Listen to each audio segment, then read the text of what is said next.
This is this between us. The number one podcast in the world. This is the JBU.Show featuring Austin, from the Miller Talk Podcast, ALLAN, the American Sincerest, and now your host, Cam Allen.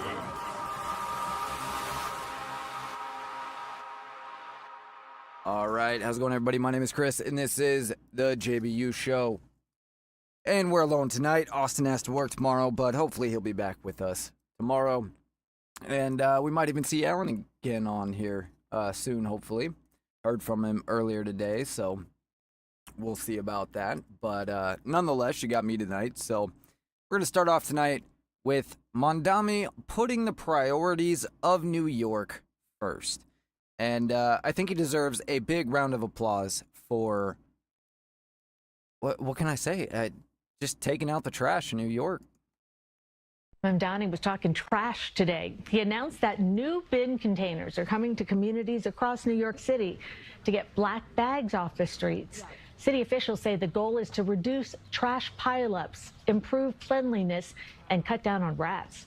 The mayor says he's fulfilling City Hall's failed promise from back in 2024. Black bags are in their twilight. The era of Empire bins is now dawning. We will deliver at least one fully containerized community district in every single borough by the end of next year. What's going on? And we will achieve citywide containerization by the end of 2031.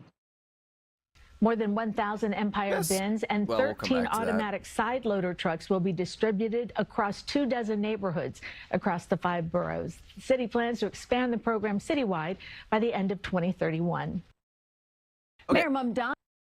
Quick question. Mayor Mamdani. All right, stop it, guys. Jesus. All right.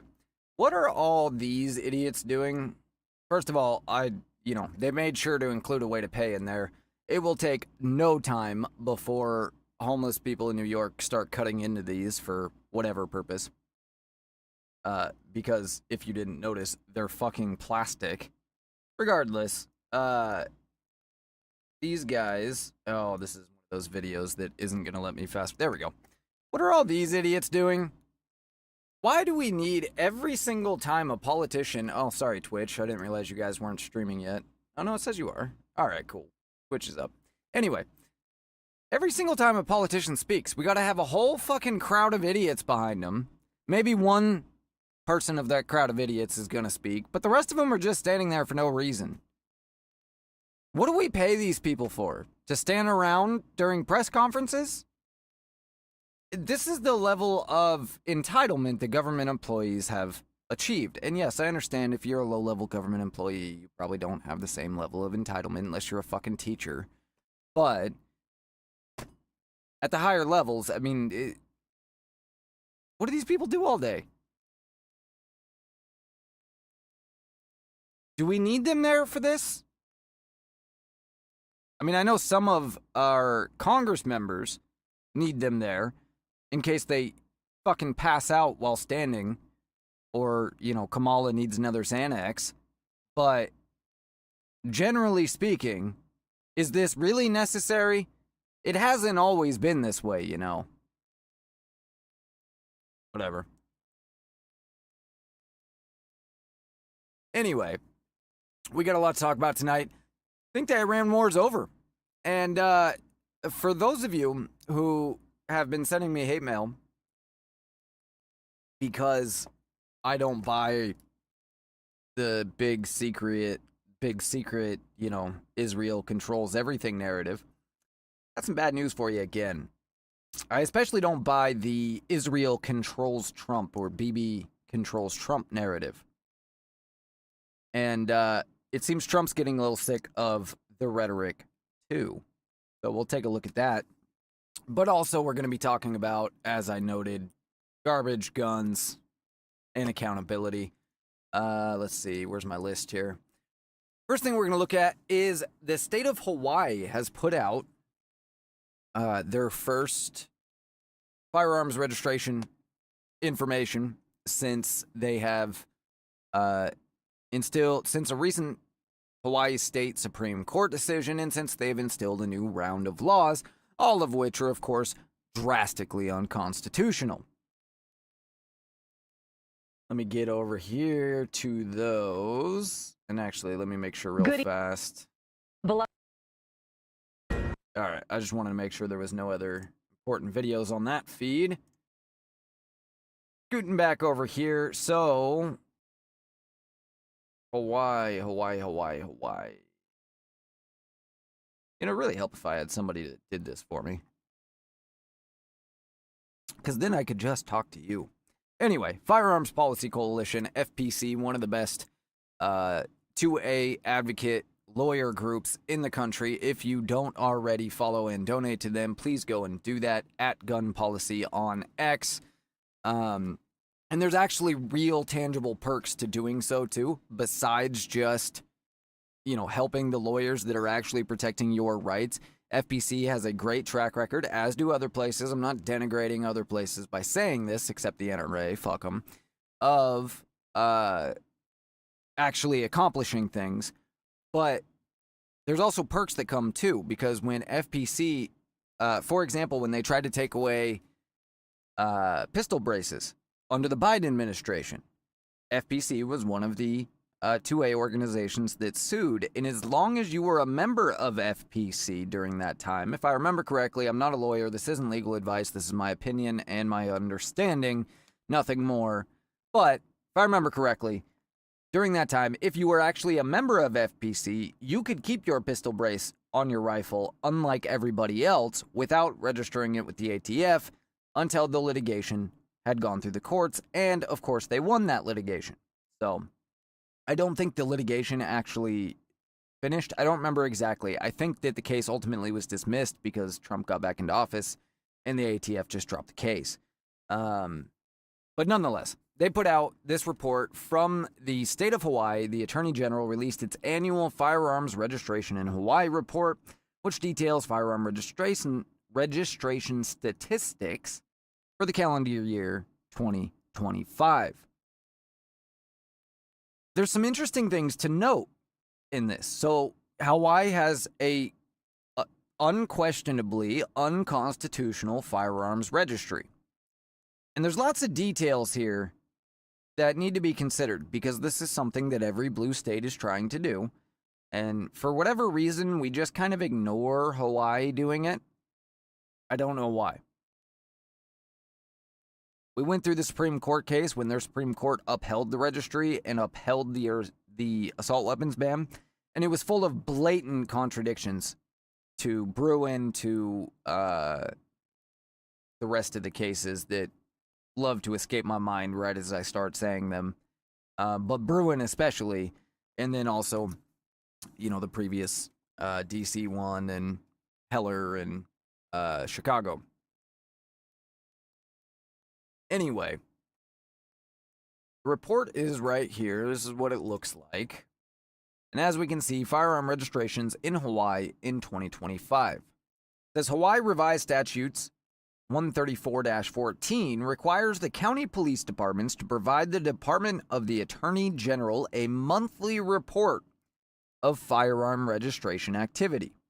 The data from those reports were compiled to provide the statistics presented herein for the calendar year 2025. This is the 26th annual publication of the firearm registrations in Hawaii.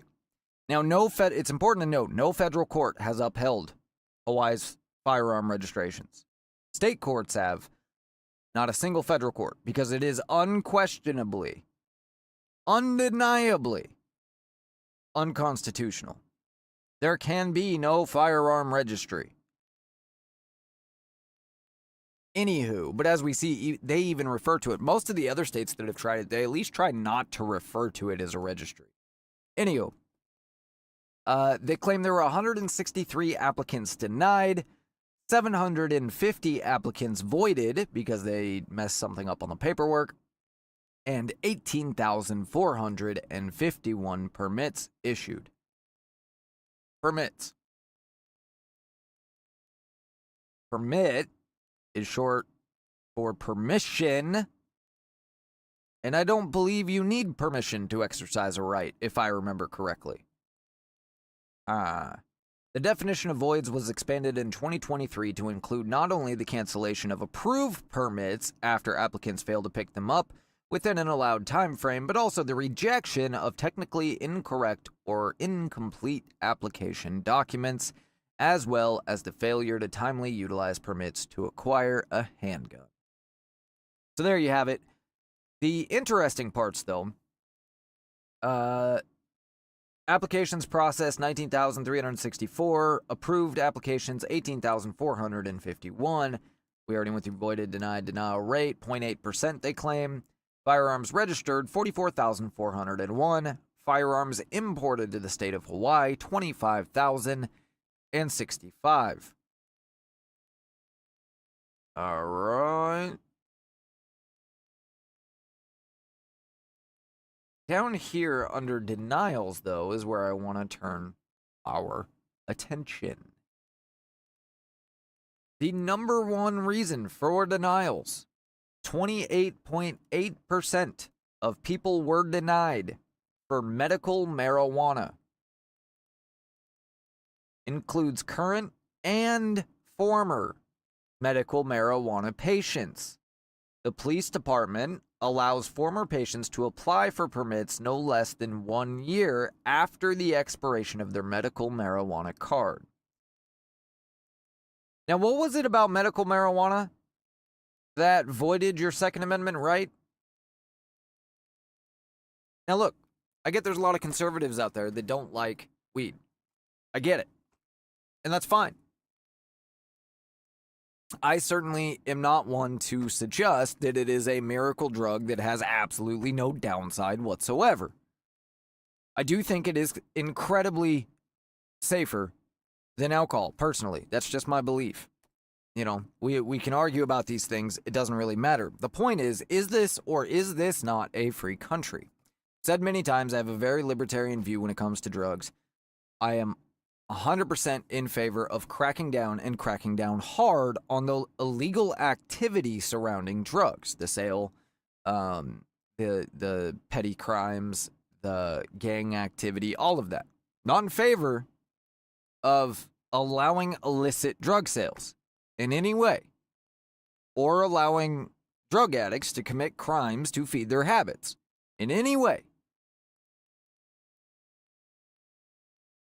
But I am in favor of not using the police to dictate what free people do with their lives.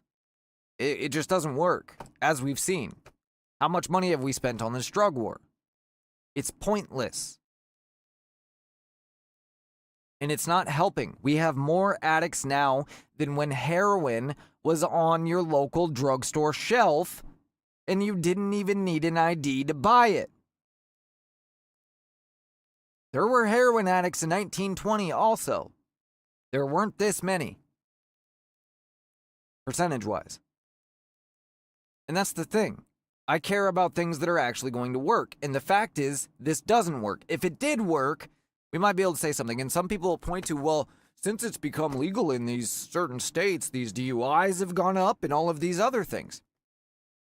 Okay, here's the thing. First of all, the way it's been legalized in many states is not actually legalized. Washington, one of the first states to do it, the state I live in, has legalized it better than most. It is pretty much fully legalized. You do still have to go to a specific store that only sells weed to buy it. Kind of like, you know, an old school liquor store or something. We used to have state-run liquor stores. But that's about it. That's really the only part that I quibble with. And I don't really have a problem with it being a standalone store. I just have a problem with the over-regulation of it because it doesn't seem to be helping much. Regardless, DUIs for marijuana use have gone up in Washington state. That's only because, it's not because more people are driving high. It's because there was literally no test for it prior to the law being enacted. So there was no such thing as a DUI for marijuana. But I promise you, people were driving stoned. And it's not the same thing as alcohol either. I'm not suggesting that it's a good thing to get stoned and drive. I'm not suggesting that there isn't a limit, just like there is with alcohol. But it's not the same thing. You do not lose control of your faculties when you're stoned, unless you're like ungodly stoned. Or, having an adverse effect that does happen to a small percentage of people. It's just a different thing. It really is. And either way, you can't take away someone's rights because you disagree with their choices.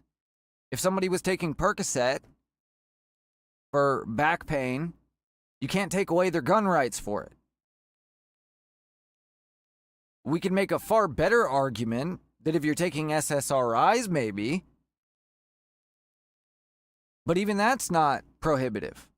We do have some mental health rules now, but that's not exactly the way it works. And if medical marijuana is legal, then there is no reason that you can deny somebody for that, period, in my opinion. Fact is, a right means you have a right to have it without permission from the government in any way, shape, or form. And so any situation where you have to go and ask permission from the government to buy it is unconstitutional, in my opinion. It was never the case until the 20th century.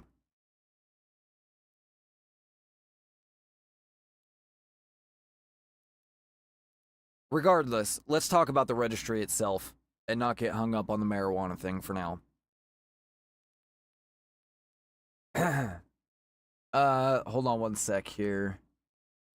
Specified reasons for denied firearm permit application, state of Hawaii. Table 3 provides breakdown information in the description field for each denial.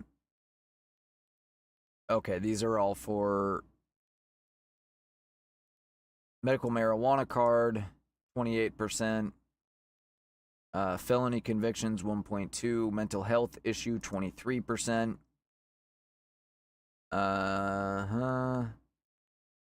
It's actually more than 28% if you include some of these other categories. Motor vehicle theft. These are all mostly individuals. Meaning there was one person that was denied for these. And then there are some abuse of a family household member, etc. All right. Yeah, let's move on to this aspect here of this. All right. So what does the state get out of this unconstitutional law? What does the state get out of having a unconstitutional firearms registry? Well, there's quite a bit. Even if the firearm registry is overturned, let's say, even though it's been around for many years, let's say it's overturned within the first year, okay? Look at all the data that they have collected. They now know not only every person that has a gun in the state of Hawaii, they know their name, their social security number, their full description, height, weight, eyes, hair, sex, birthday, race, etc., their citizenship status, their residence, their contact information, their occupation, their photo identification, fingerprints, and also completely unconstitutionally, their medical history. So much for HIPAA. On top of that, they know how many guns, what the make, model, serial number, location of the gun, barrel length in some counties. Not every county records that in Hawaii, but most of them do. And then, of course, fees. All that information they get just from having 1 year of a registry. on every gun in existence in Hawaii and any purchases that year. So even if the law gets overturned, it's not as if the court's going to force them to go and destroy these documents, even though they should. And even if they did, you don't think, some anti-gunner in the government's going to keep a copy laying around somewhere? They will. Eventually, they'll become outdated, but when is eventually? And is it fast enough to matter? Probably not.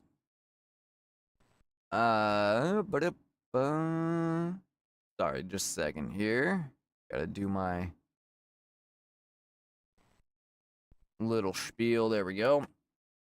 So anyway, they get to collect all of that information.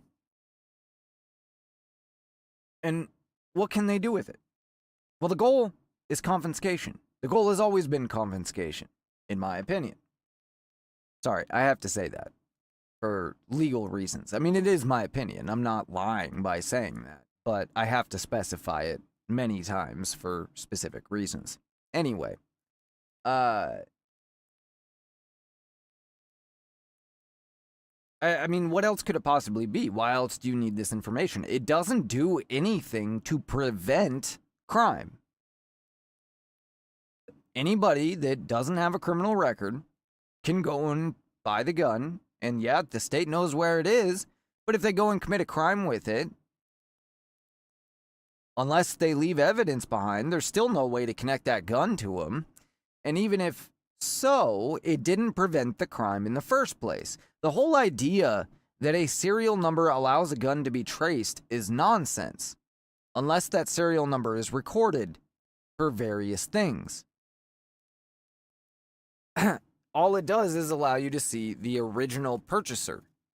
But if the original purchaser no longer owns the gun, or the gun was stolen, doesn't matter anymore.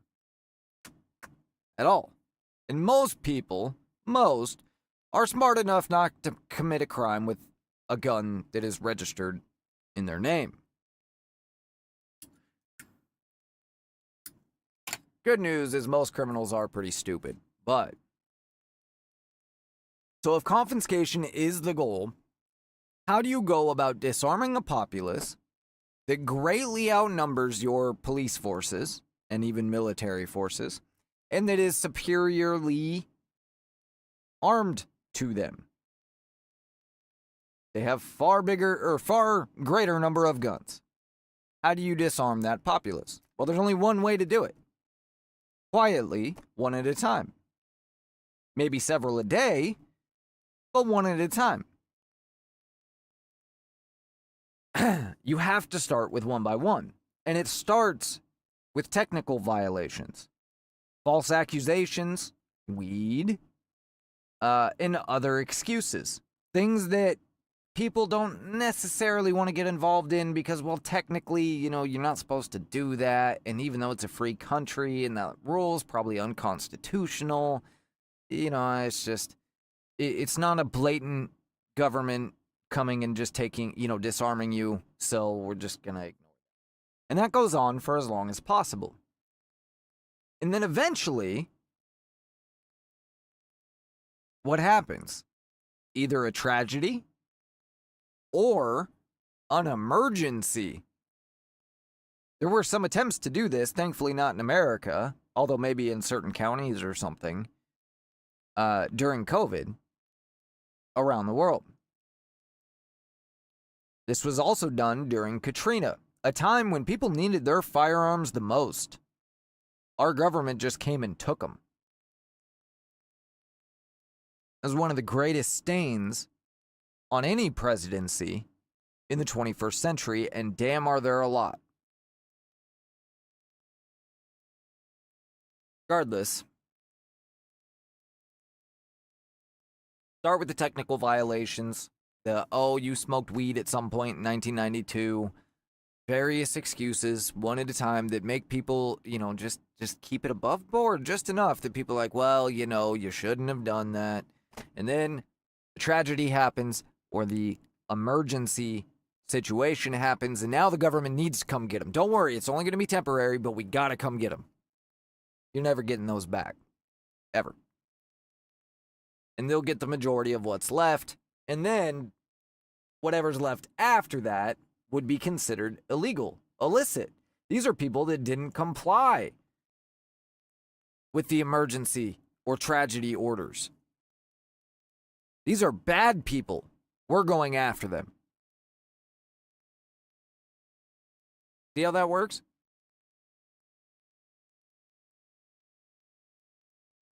There's only one way to actually prevent that once your government, and let's talk theoretically here. Let's talk about Canada, because Canada is facing this right now.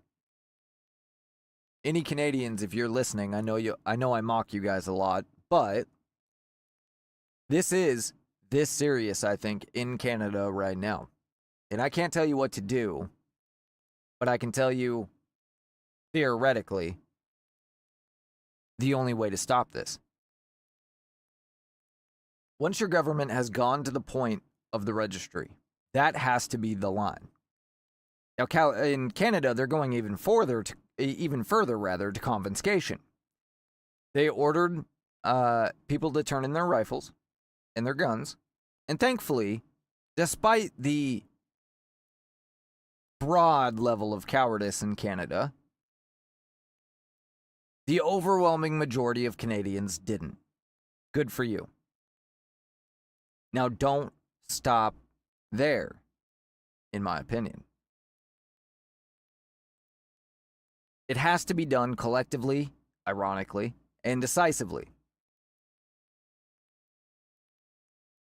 No matter the reason, whether you agree or you don't, with the excuse being used,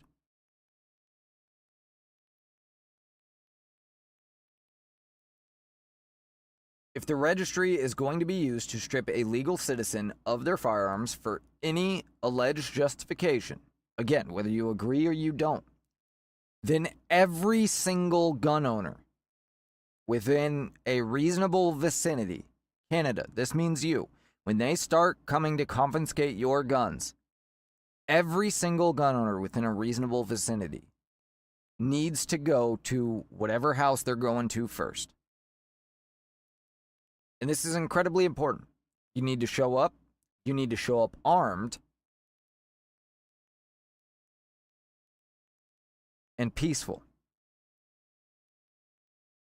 You cannot be aggressive, be obtrusive, or be argumentative. In fact, you probably shouldn't say anything at all. Maybe have one representative that speaks. But otherwise, don't say anything at all. And just stand between the police that are just doing their job and the resident they intend to disarm. Keep your guns holstered, legally carried, whatever form that might be. I'm not very familiar with Canadian law, but... and just stand between them. Because no matter what they do, they lose. Best case, they pack up and go home and try again later. Make sure you show up every time, whatever the cost. Regardless, if they try to just walk past you, don't let them, obviously. And the goal is for you not to get violent, but for them to have to. Do not let them past you without them getting violent. Because whether it turns into a brawl or a shootout, they lose. Because now they are creating the danger. If you do not stand up collectively, you will be picked off one by one.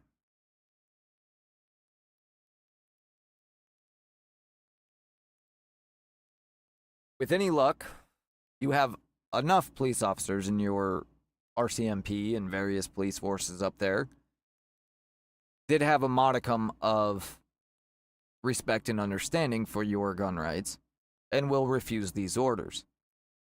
But in Canada especially, I wouldn't count on it. Yeah, I definitely wouldn't count on it. in Canada, which is unfortunate, but true. I mean, there's not much else that you can do. In Hawaii, it's the same thing.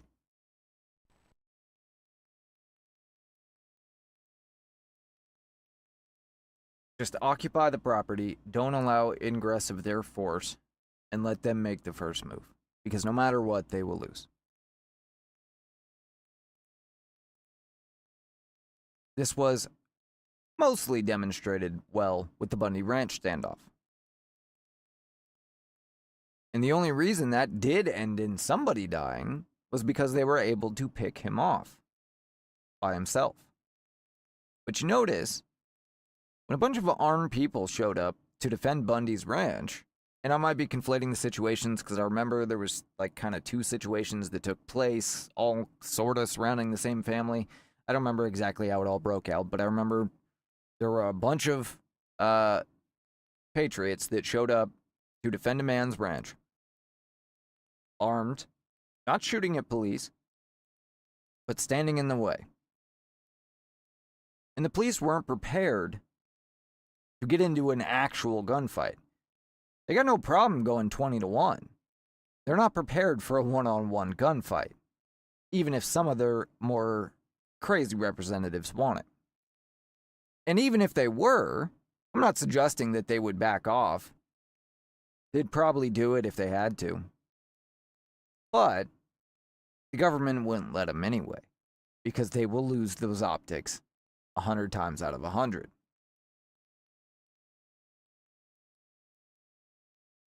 They're already doing something that's unconstitutional.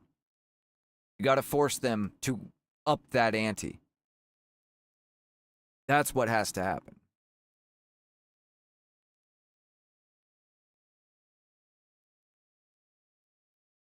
All right. Otherwise, once it begins, it will continue one by one with nobody knowing when to jump until there's nobody left. It's the way it works. All right, let's move on to story number 2. And this is about this city of Seattle. And it's kind of 2 stories in one here. We'll start off with a video, as we like to do.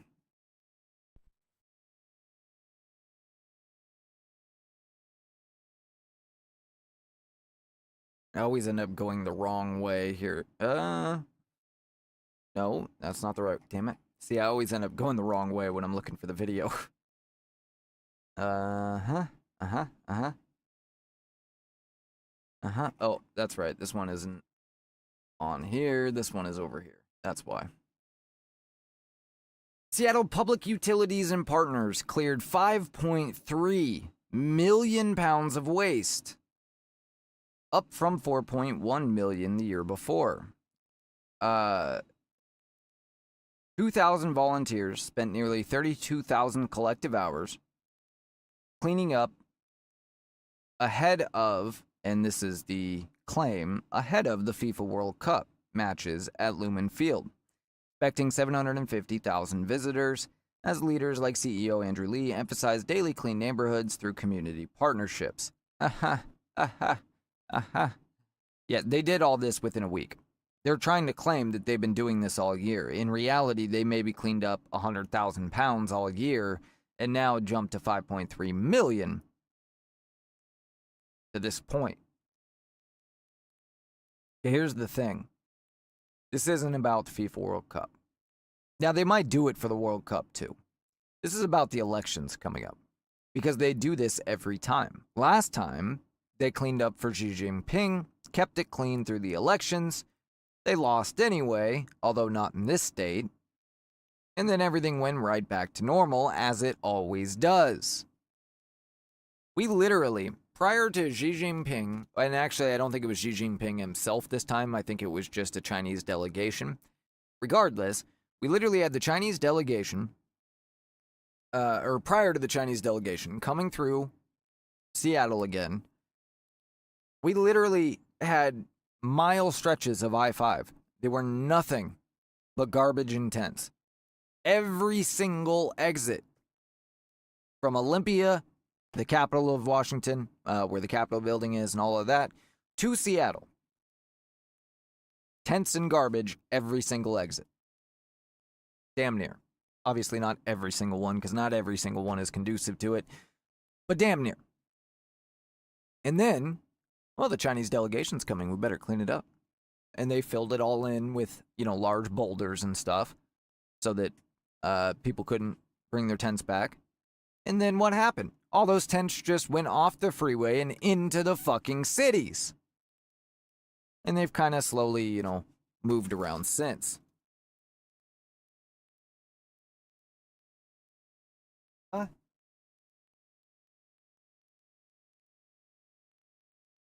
Sorry about that.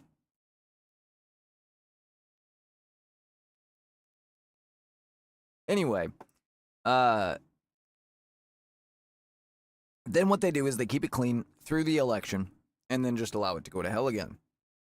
And for whatever reason, progressives in this state, they fall for it every time. Now, I don't believe we've had a fair election in this state for 30, 40 years, but that's beside the point. Let's see. I thought we had a video here, but maybe we don't. Maybe it's just this article.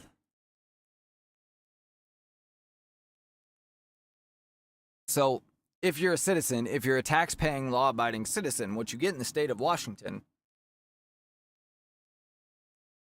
is garbage all the time, where you genuinely have to worry about your kid going to the local park or walking down the street and getting stabbed by a needle or finding fentanyl. It is a legitimate problem 24/7, 365. Has been for many years.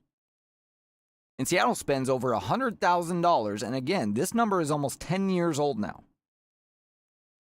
But I haven't seen an updated one since. $100,000 per homeless person per year. More than New York, more than California, more than any other state. And we have more homeless addicts than ever. As it prepares to welcome hundreds of thousands of fans for the FIFA World Cup games over the summer, a new report has revealed that Seattle has removed millions of pounds of waste from the streets, including hundreds of thousands of needles. Released Tuesday, the Seattle's Clean City Community Impact Report of 2025 stated that 5.3 million pounds of waste were removed from the city's right-of-way, being equated to the weight of 530 orca whales, as if that helps anybody at all. Additionally, the report revealed that 661,105 needles, syringes, and lancets were collected and disposed of. Regarding preparations for the World Cup, the report stated that the city's litter abatement program was expanded to include supplemental routes around Lumen Field and high-traffic fan areas. Additionally, we conducted 16 RV remediations and geo-cleans in the immediate stadium area. The city is preparing for an estimated 750,000 fans to visit for the event, with the report stating that officials estimate an additional 180,000 pounds of waste around the stadium areas.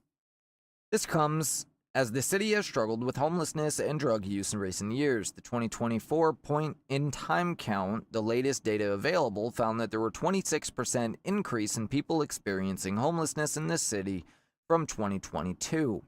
The study is conducted every 2 years. Seattle Mayor Katie Wilson, avowed socialist, has vowed to house all homeless individuals before the World Cup matches. She said in February, the World Cup gives us a pretty aggressive timeline for trying to bring people inside with the support that they need, as opposed to sweeping people to other neighborhoods. Folks who are experiencing homelessness downtown often also have complex challenges related to drug use and mental illness. Overwhelmingly, it's drug use. It's choice. And it's drug use. Hang on a sec. Let me fix this gate. I don't like when it cuts me off like that. All right, negative 33.5. There we go. All right. Anyway, so I don't know why we continue to put it up with it in states like Washington, in states like California, New York, Colorado, Michigan. But we do. We continue to act like this problem exists everywhere when it unquestionably doesn't. And here's the other thing. 2,000 volunteers, proving people are willing to do it. What would happen if you wanted to clean the neighborhood up yourself? So the reason 2,000 people came out to do this time, but not before, is not the FIFA World Cup. They came out to do this because they were protected in doing it. Because the problem with doing this regularly is you're going to get harassed by these drug addicts. And if you were to go and do this on your own, what's going to happen? You're going to be forced to protect yourself.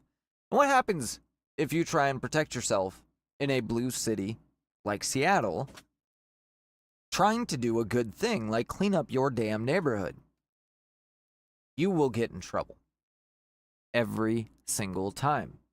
They'll tell you that you shouldn't be a vigilante and you should leave it to the professionals. That's bullshit.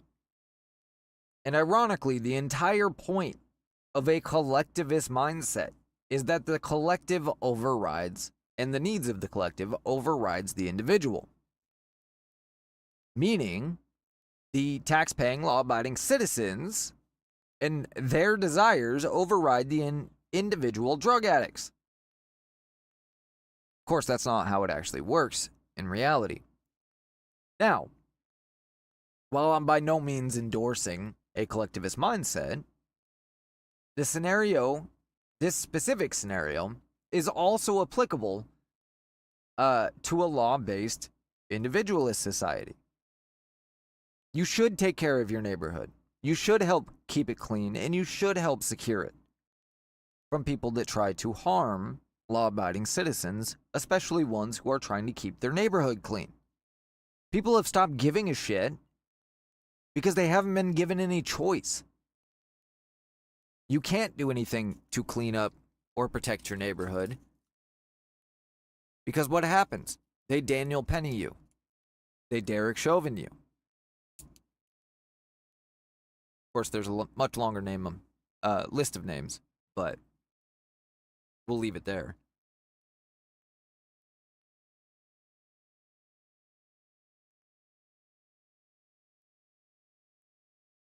This isn't the only problem with Seattle. And this isn't the only place where they are abusing the population in favor of criminals. The second one is with illegal food vendors, which have blown up out of control in this state.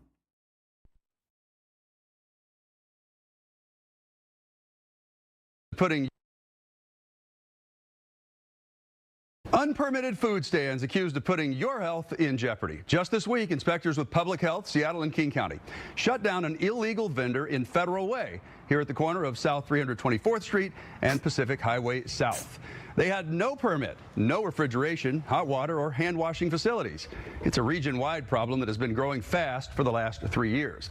Not only could you get food poisoning, it creates unfair competition for the businesses that do follow the rules. No hand washing sink. They're here every day, right on O'Reilly's property. They're disgusting. They have no hand washing sink. This is cell phone video taken by LT, the owner of Seattle's Best Barbecue. So when you see a stand that pops up on a corner, how does that make you feel? I get mad.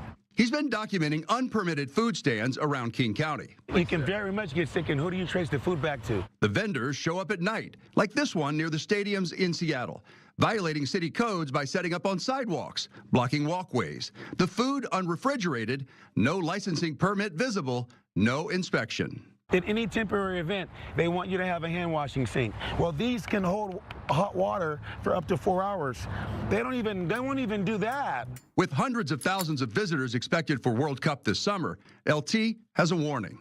They better crack down right now, because it's going to be bad. But closing them can be like a game of whack-a-mole. Oftentimes they pack up, Why would it be a game of whack-a-mole? What do we have a government for? What do we pay these politicians for? Listen to this. Either relocate somewhere else and reopen, or as soon as we leave, they come back to the same spot and reopen. They come back to the same spot. Why? Because you're not offering them any penalty. You're not making the cost unacceptably high. Now look, I firmly believe, I think I'm okay on a local level with Department of Health existing, checking out restaurants, making sure that they are following some basic food safety stuff. Obviously, I think it's out of control for what it should be. But what is the purpose of that if they are not keeping out the places that aren't even trying? Any restaurant that actually bothers to get a business permit, that actually bothers to put their employees through food handling and go through all of these steps, make sure they have, I mean, the hoops you have to jump through are absolutely incredible. Some of them are necessary and important. A lot of them are way over the top for what is necessary, for what works, for what is safe. A lot of them. But regardless, for the people that do try to do that and fail, they have no problem coming down hard on them.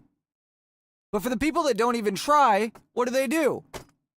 Well, nothing if they can come back to the same fucking spot right after they leave. It's a fucking joke. They know that these are overwhelmingly illegals.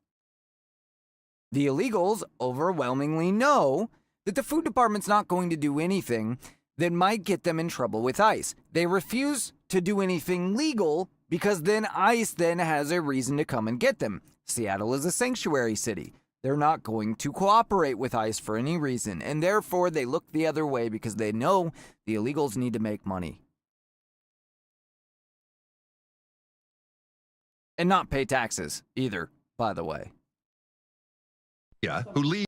So fuck you for being an American citizen who follows the rules, who tries to do things right, who gets in trouble if you do things wrong.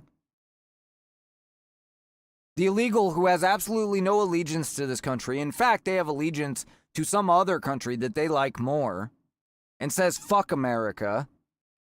They can sell you food that will make you sick, not pay any taxes on their profits, and stick their fucking middle finger up to all the people and our government. Because they're more important than you. The Food Safety Program for Public Health, Seattle and King County, recently told the Board of Health that inspectors try to lead with an education-first approach this summer. LT. Oops. They try to lead with an education-first approach. There's no fucking education. They don't care. Most of these are criminal rackets, by the way. These illegals are making pennies on this. So they're also being taken advantage of.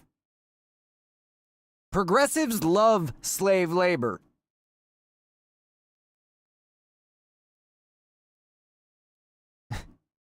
They hate success. Told the Board of Health that inspectors try to lead with an education-first approach, providing services provided annually. Permanent inspection, more than 12,000 permanent food businesses such as restaurants, 3,500 temporary, 50 farmers markets, 800 mobile units, more than 400 donated food distribution organizations, 800 to 1,000 new applicant review plans, investigate and respond to more than 1,000 complaints. Wow. How fucking useless. There are 60 staff, 45 field staff who speak 16 languages. What a joke. Information on how to get a permit, but the vendors are unresponsive. Navigating the permit process. So those of us following the rules and jumping through all these hoops have contract with community organizations. That's a mob business, FYI. To conduct outreach and support with permit applications and information sessions. prorated permit fees for illegals, 6-month commissary kitchen vouchers for up to 15 hours per week, commissary kitchen map, lead time to obtain license and permit, reduced plan review turnaround, and language barriers, developing translated resources and offering interpretation. How about this? You can't fucking speak English, you don't get to serve food. Because how do we know that you're following the fucking rules if you can't speak, let alone read, English? For the most part, they don't even engage with public health. They either walk away. Why would they? You guys are a bunch of definitely language barrier. Fucking pussies. Or they would say, you could call my boss. Those bosses or owners live out of state. So he says they're working on launching a progressive compliance plan. They're gang members. Education about the permitting on the first visit. On the second, inspectors will order them to dispose of their food, confiscating it if they don't. And then on the third, we will actually initiate a misdemeanor citation to the... Oh, aren't you such a hard ass? On the third time around, you get a misdemeanor. Now, you could have killed somebody with food poisoning 6 times by now, but you'll get a misdemeanor on the third contact. How many of them you think ever even see a third contact? I'll bet you it's 0. They should, on first contact, arrest the person, especially if they are illegal and not a citizen, and they should set their fucking food stand on fire. Make the cost unacceptably high. Of the operation, not the workers. I'm gonna take a temperature and make sure this is nice and hot. the influx of pop-up stands is creating extra work for inspectors like Kaylee Bartlett, who now has to respond to complaints about them in addition to the permitted businesses. We tagged along as she visited the Tijuana Tacos food truck. So we want to make sure that people are able to wash their hands, people have the equipment they need to keep food at a safe temperature. Any business serving food that is permitted and inspected in King County will display this placard that shows what their food safety rating is. Monica Rodriguez is the co-owner and chef. What's your best dish? What do people love? Obviously, our Tijuana beef birria is our #1 dish. She says she's more concerned with the safety of unpermitted food vendors than losing business to them. It's not just how you keep your food hot or whether you wash your hands or not. It goes all the way to where you source who's your source of ingredients, how you keep your ingredients safe, in your kitchen. Is it a proper kitchen? Is it a home kitchen? That's a concern for the health department too. When they can track down where the food is being prepared, they serve a cease and desist letter to shut them down. Ooh, a cease and desist letter. All they do is move to a new fucking house. Illegal vending right there. Look at the cart. And look, if you buy from these people, fuck you. It should be routine that these carts accidentally get tipped over. And look, I'm not a big fucking anarchist, burn shit down person. And I'm not suggesting you harm anybody, to be clear. But these people are causing direct harm to American citizens and to businesses that are trying to do things the right way. And the people that are running these food carts, generally not the illegals that are actually doing the work, but criminal organizations that have realized this is a low-risk business to get into because they can put the illegal up front. Worst case, their illegal gets arrested. And as we saw, the fucking pussy health administration official isn't gonna do shit. At worst, on third contact, the illegal might get a misdemeanor. They'll just move kitchens and move places and set up the next day. It needs to stop. The health department needs to correlate with the police department. The police department needs to correlate with the business license. If you don't have a business license, you should not be operating business. I gotta have a business license in every city I work in, David. And those licenses cost him several $1,000s. One city is taking a firmer stance. In February, the Everett City Council unanimously passed a law that makes it illegal to operate a food stand without a permit. It allows police to confiscate their equipment and carries a fine of up to $1,000 and up to 90 days in jail for workers.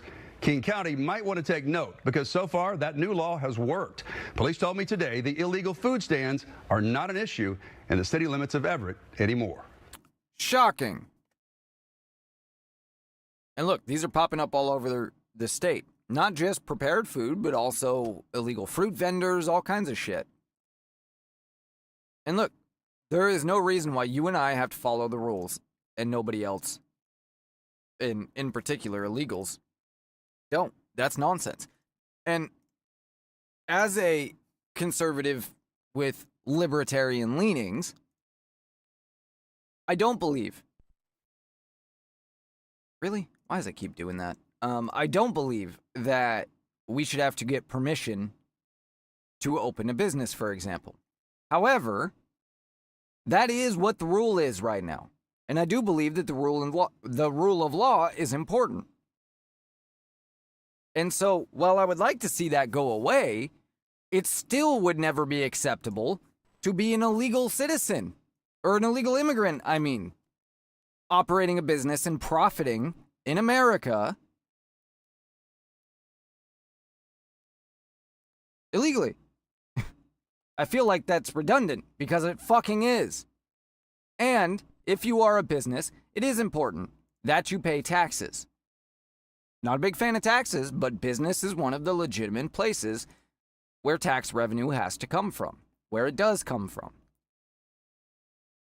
Anyway, let's see, what do we got next here?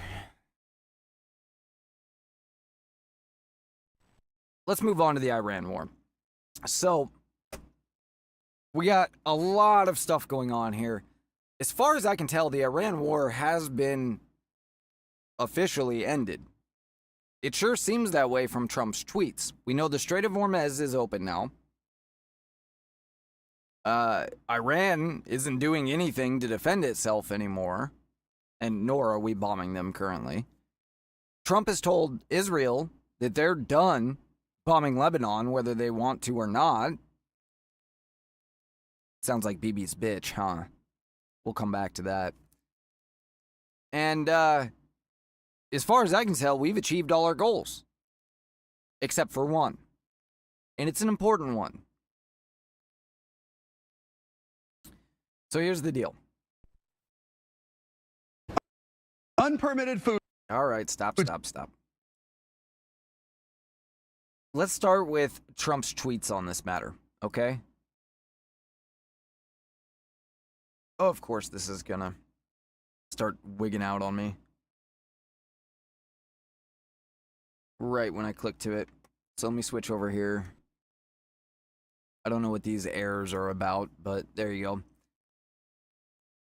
The USA is the hottest country in the world. This starts 17 hours ago. In the hottest country in the world right now, just a short time ago, under Sleepy Joe Biden, it was dead, laughed at all over the world, but not anymore. Nobody's laughing. Today, President Donald J. Trump. Iran has just announced that the strait is fully open and ready for full passage. Thank you. The Strait of Hormuz is completely open and ready for business and full passage, but the naval blockade will remain in full force and effect as it pertains to Iran only, until such time as our transaction with Iran is 100% complete. This process should go very quickly in that most of the points are already negotiated. Thank you for your attention to this matter.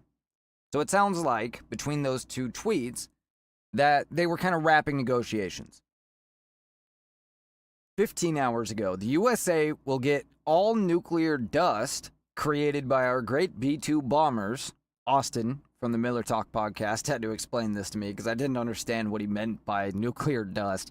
What he means is anything left over that is nuclear from the nuclear facilities that have now been ground into dust by our B-2 bombers. That's what he's saying.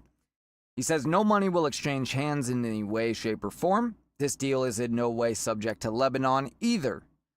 But the USA will separately work with Lebanon and deal with the Hezbollah situation in an appropriate manner. Israel will not be bombing Lebanon any longer. They are prohibited from doing so by the USA. Enough is enough. Thank you, President Donald J. Trump.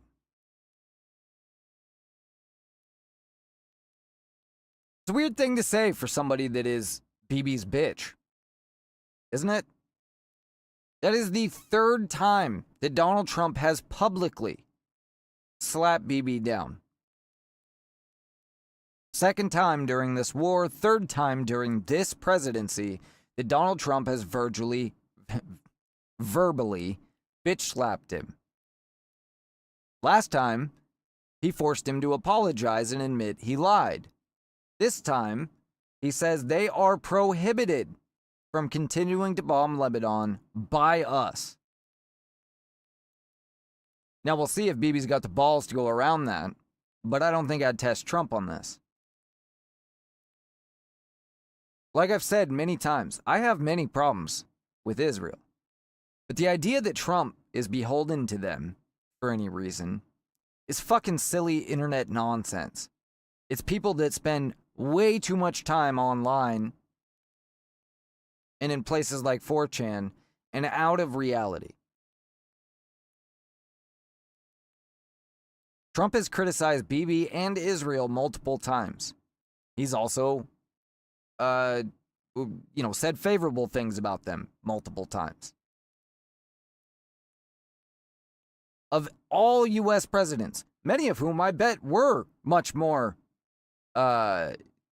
beholden to Israel.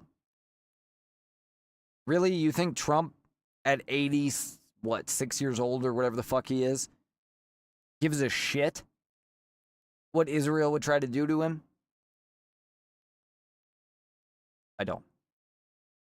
A lot of people give Israel far too much credit.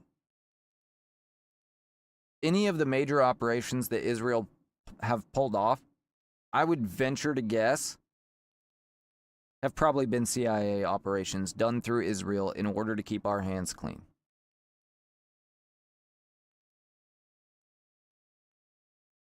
Anyway, he continued 15 hours ago. Now that the Hormuz Strait situation is over, I received a call from NATO asking if we would need some help. I told them to stay away unless they just want to load up their ships with oil. They were useless when needed, a paper tiger. Good. Because I saw that Keir Starmer was meeting with the Macron of France about what to do about the strait. As if they have any fucking say whatsoever. I'm glad that, given the situation they put themselves in, Trump is telling them to go fuck themselves now. I get it. It's not fun being the US's bitch. But that's the situation you guys put yourself in. And if you're not gonna fucking be a good bitch, then why are we gonna keep you as a bitch anyway?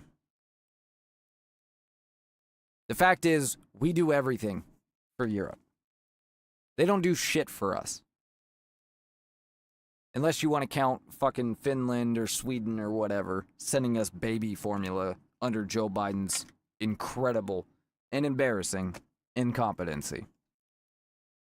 He followed that up, and I love this even more. He followed that up with, thank you to Saudi Arabia, the UAE, and Qatar for your great bravery and help.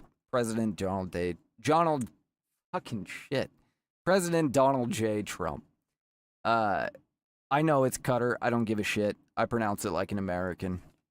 Not a fucking... They want to start paying me the money they're paying Tucker Carlson. I'll pronounce it however the fuck you want. But until you're paying me that money, I'll pronounce it like an American. Thank you. Iran, with the help of the USA, has removed or is removing all sea mines. Thank you, President Donald J. Trump. Again, this deal is not tied in any way to Lebanon, but we will make Lebanon great again. Thank you to Pakistan and its great Prime Minister and Field Marshal, two fantastic people, President Donald Trump. A great and brilliant day for the world, Donald J. Trump. Iran has agreed to never close the Strait of Hormuz again. It will no longer be used as a weapon against the world. The failing New York Times, fake news CNN, and others just don't know what to do. They are desperately looking for a reason to criticize President Donald J. Trump on the Iran situation, but just can't find it. Why don't they just say, at the right time, job well done, Mr. President, and start to gain back their credibility? All right. And then the rest of these are mostly like reposts and stuff. But as we can see, as far as Donald Trump is concerned, the war is essentially over. You might have seen some posts today, by the way. Hold on one sec here. Shipping. No, hang on. You might have seen some posts today that claimed that the strait is not open and showing pictures that showed no boats were going through. Those were bullshit. You can look yourself, marinetraffic.com, and we can see lots more boats than have been in here over the past several weeks, which means they necessarily had to come through the strait. A lot more boats in this area as well, and we do still have some, kind of hanging on either side, but we can also see that there are many traversing the area as well. It's nighttime, so I wouldn't expect a bunch of movement right now anyway, but there's shit moving through there. Also, we can see, if we bounce over here to the U.S., a fuck ton of traffic coming in to the Gulf of America.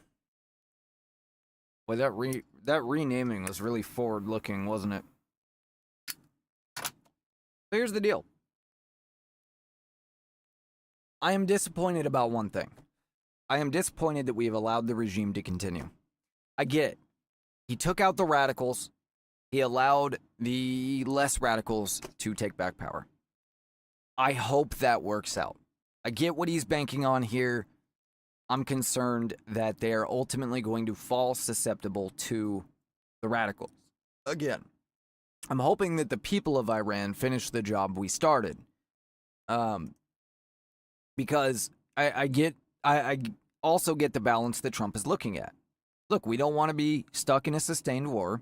He's getting closer to his 90 days that he has before he has to go to Congress. And of course, Congress won't approve it because it's filibuster controlled by the Democrats.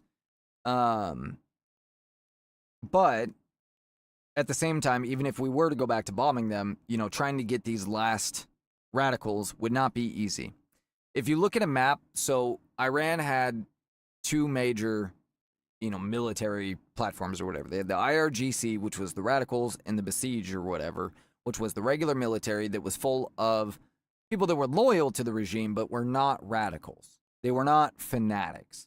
And we basically took out the IRGC and some of the fanatics at the top of the Besiege and left the less radical individuals in order to negotiate with, because we had to have somebody to negotiate with. And Trump's banking that a total collapse of the government would be worse for Iran than allowing the non-radicals to take control and trying to bring them into the fold, trying to turn them into friends, get them to free up the country, and see that life really is better if you stop trying to destroy the West, because it's never going to happen. We're never going to allow you to do it. Why would we? We're more powerful than you. Why would we let you get powerful enough to bomb us? That would just be silly. So just let go of that and come into the fold, and Iran can be as great as Saudi Arabia and Qatar and the UAE and the rest of it, and maybe even better, because Iran has a lot of things going for it, including a diverse population, a higher IQ than most of the places in the area, as well as tons of oil and all that other good shit. So I get the calculation he's making. It makes sense. I don't like it, but I don't know that I'd love any other situation either. So I'm willing to wait and see how it goes.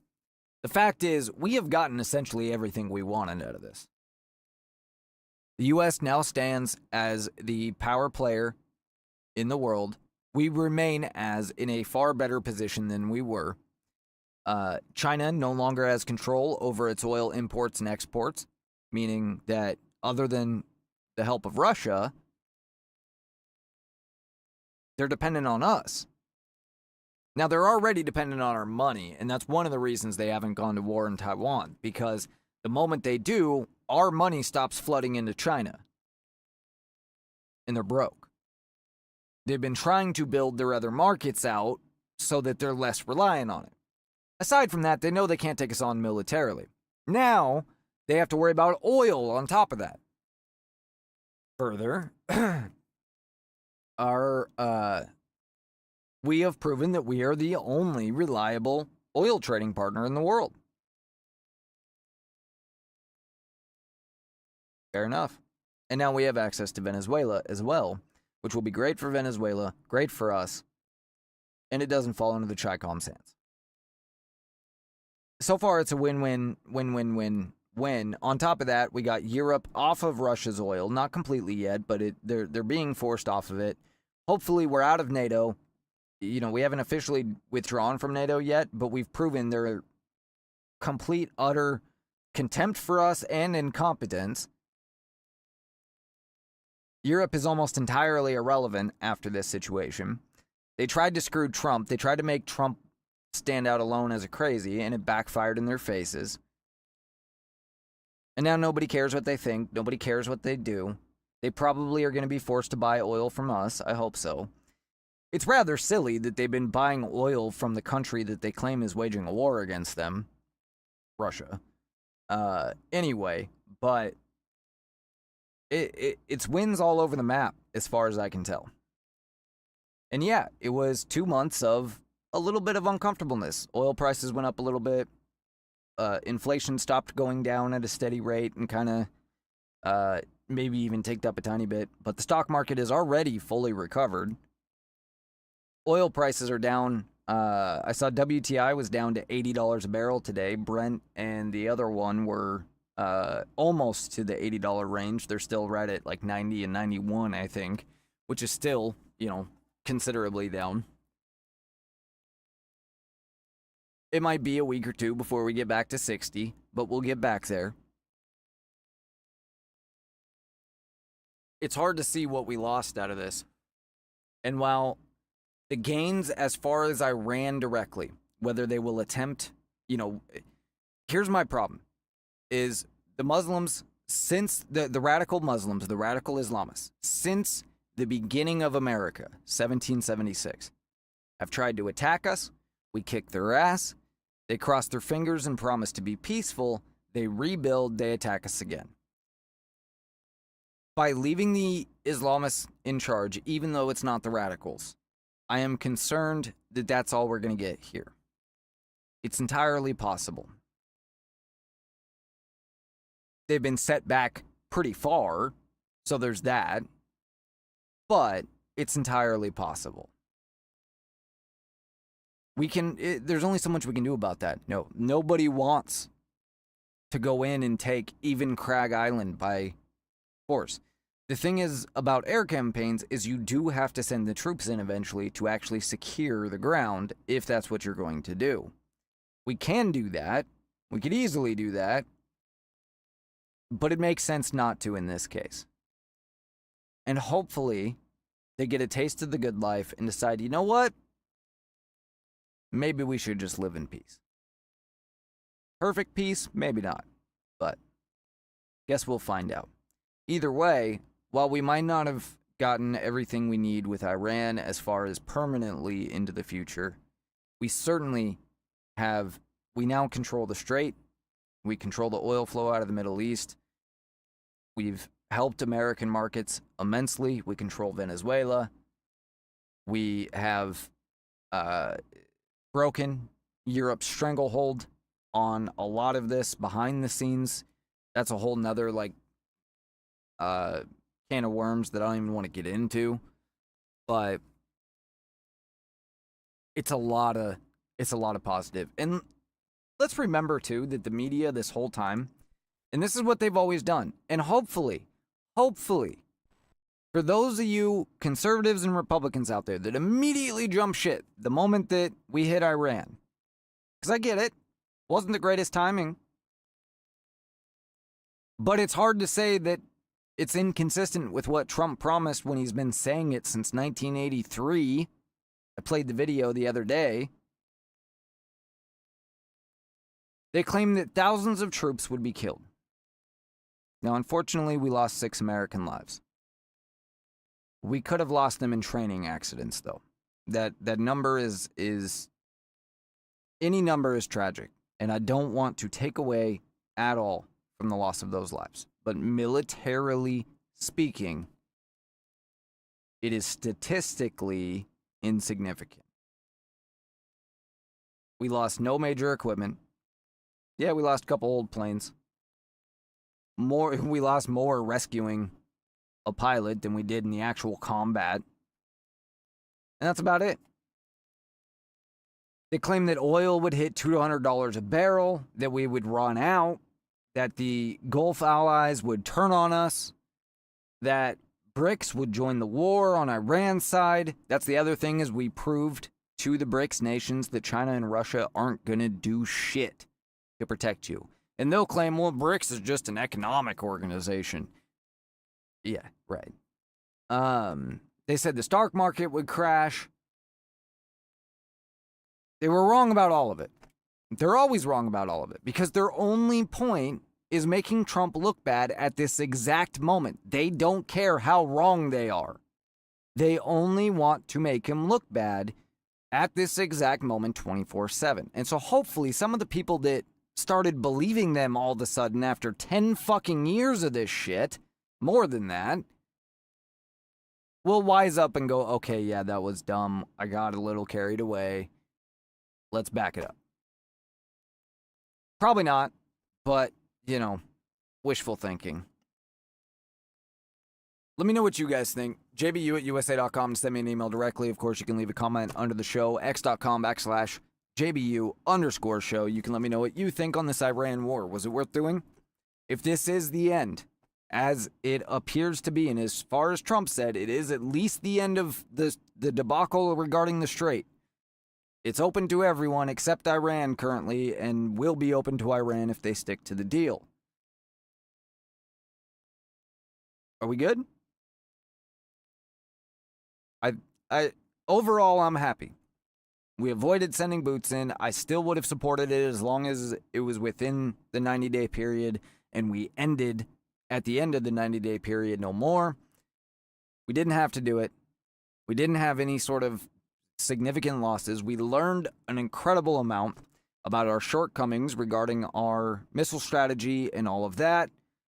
We've developed new technology off it. I mean, it's the list of pros out of this for the, relatively speaking, tiny amount of money and all of that is, I mean, impossible to deny, in my opinion. But again, let me know what you guys think. All right. Let's wrap up today with a few videos and stories based on those videos. Let's see. Let me make sure I didn't have anything else over here.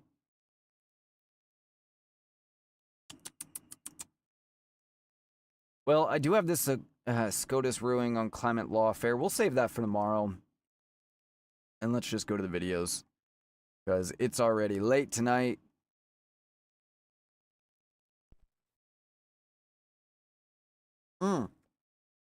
I meant to play this with the illegal food cart vendors in Seattle, and I forgot. We'll start with the tweet here from Lyft. We're sorry to hear this happen during this ride and can't imagine how you both must be feeling. We're working with our safety team to review this further, and we'll have someone reach out to you ASAP. This is an illegal immigrant driver. Well, let me rephrase that. I don't know for sure that it's an illegal immigrant driver, but it is definitely an immigrant driver. And as you can see, it says our Lyft driver from hell. Our Uber driver is literally watching a show as she's driving us home. You can see. Are you watching a TV show? Are you watching a TV show? While you're driving us? While you're driving with earbuds on? I listen. I not watch. Right. Yeah, but you're watching a show right now as you're driving us. No, you really are. She's saying she listens Yeah, to but it. you're not even supposed to have an AirPod in your ear when you're driving us. So just to clarify, yes, you can have an AirPod in, but you're not supposed to be like listening to music or anything on the AirPod. You do that on your car stereo. You can talk on the phone with it. But you're definitely not supposed to be watching TV. You know you can. It's against the law. I'm watching you watch it. I'm looking at you watch it. It's just crazy. Crazy. It's for drivers very dangerous if you speak very loud and listen some video in backside very loud. Okay? Yep. It's dangerous. It is. It is. What's dangerous? Stop it. I use the AirPods because you listen very loud. Okay, just. I listen very loud Stop to it, why? Kate. Stop it. Okay. You're right. You're right. No. You're fine. Stop it, Kate. That's you're crazy. Kate, you're crazy. Kate, you fine. bitch. You're fine. White bitch. White American bitch. Stop. Just stop. Please stop. Please stop. I'm tired. Is she not American?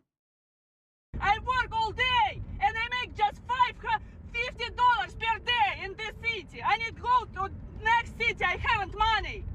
I understand. Just No, You that's not crazy. understand. stop. I understand. You rich bitch. I understand. No, that's crazy. That's crazy. That's crazy. You You're sure? fine. You're fine. Go now. out. Okay. We're going out. Yeah, you'll be reported. Report. These drivers don't need me. Yeah, go. That's her, everyone. That's her. That's crazy. Okay, I had David on the phone. Oh my God. Honey, did you hear that? Wait, that was insane. Yeah, that was her. She just kicked us out. We're at Daryl's. So, Daryl's. She just literally. No, the one that right by our house. No, hon. She literally, like, we were quiet. And Kate's like, you have your, like. I said you had your AirPods in and you're watching a show while you're driving us. That's I thought she dangerous. was gonna, like, pull out, like, she literally was saying. You rich bitch. You white trash. What's her name, Mom? What was her name? And was that Uber or Lyft? Lyft. Oh my God, God, what was her name? shaking. Hold on, I'll get it in a second. We're stranded at the. Is that crazy? That was crazy. Okay.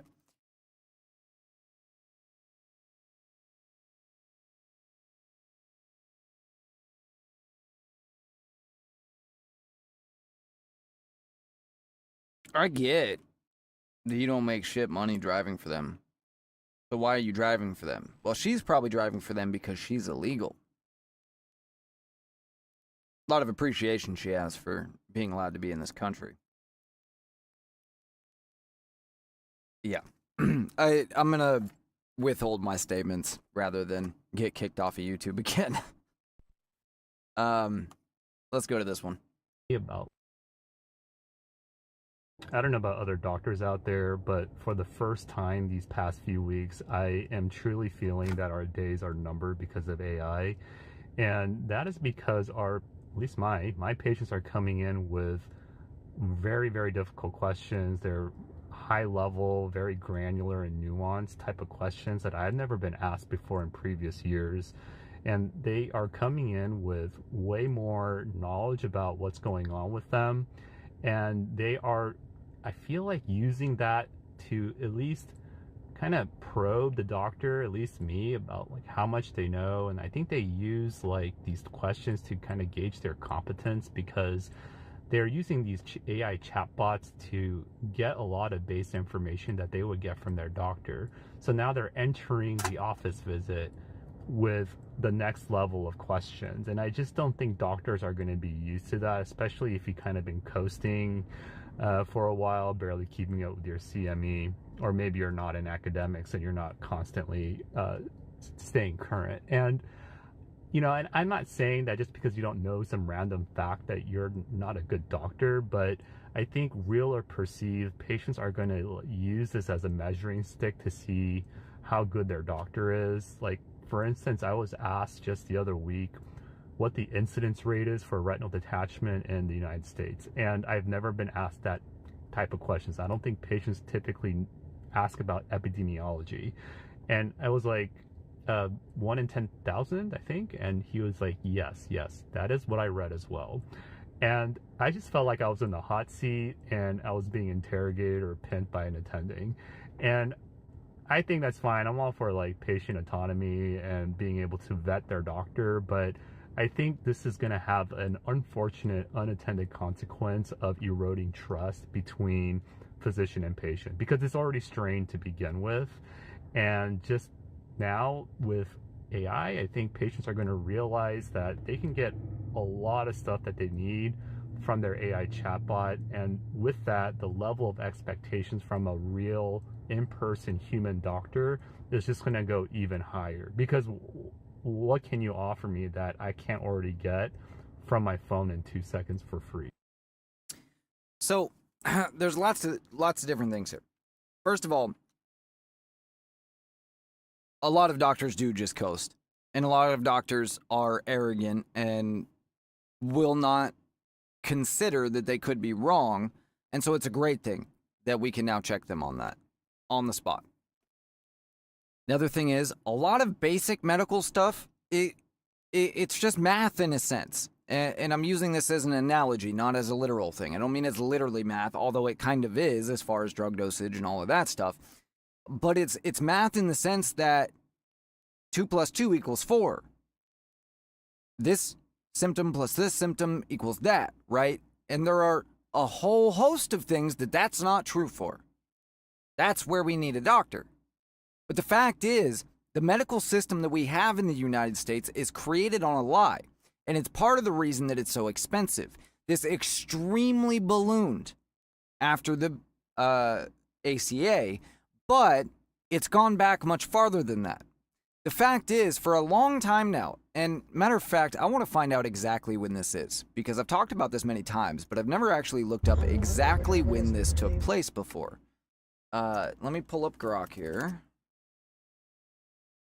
And I want to know, when did it become required to get a prescription from a doctor for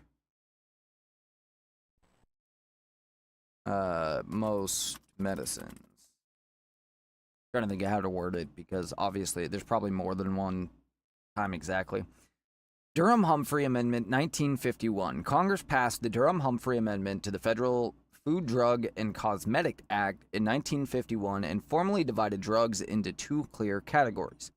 Prescription drugs, those that cannot be safely used without medical supervision because of toxicity, potential for harmful effects, method of use, or need for collateral measures.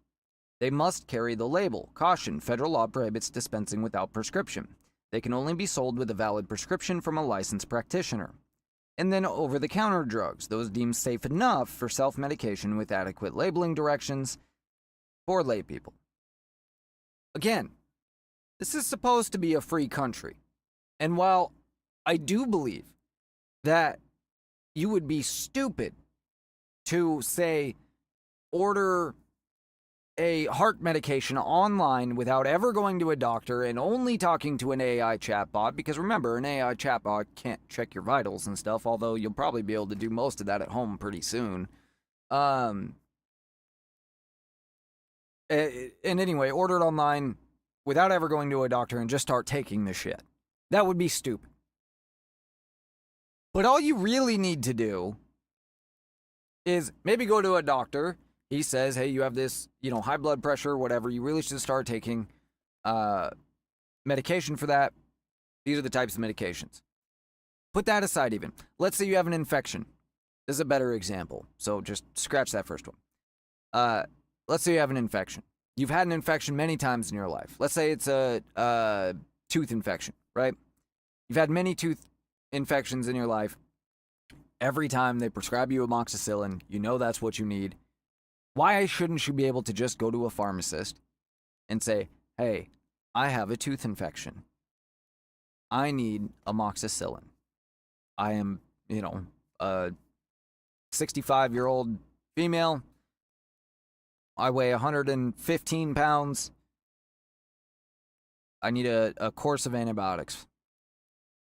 And the pharmacist, who is knowledgeable about these drugs, knowledgeable about the correct dosages, knowledgeable about what they're used for, and maybe you said penicillin instead of amoxicillin. They go, no, you should really take amoxicillin first. And you go, okay, why the fuck do you need a prescription?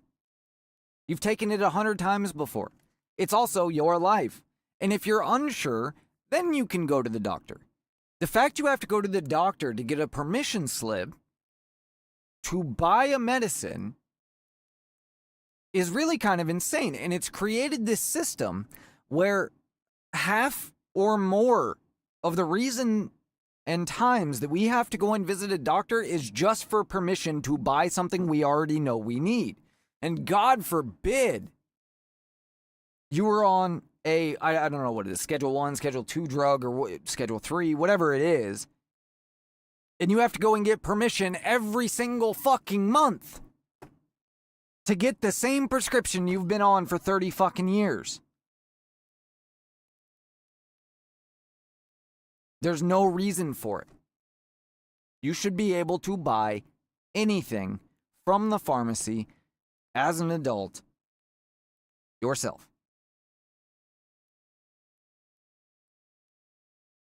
Period. And the fact is, this false system that has been set up exclusively by government, not by doctors, by government. It's regulation by the government that created this fake system that created an over-reliance on doctors for just general run-of-the-mill, I have a cold, need a flu shot, whatever it is. And now notice with the shots, of course, you can get a flu shot anytime you want from the pharmacy without any permission from anybody because they've been paid off enough for that.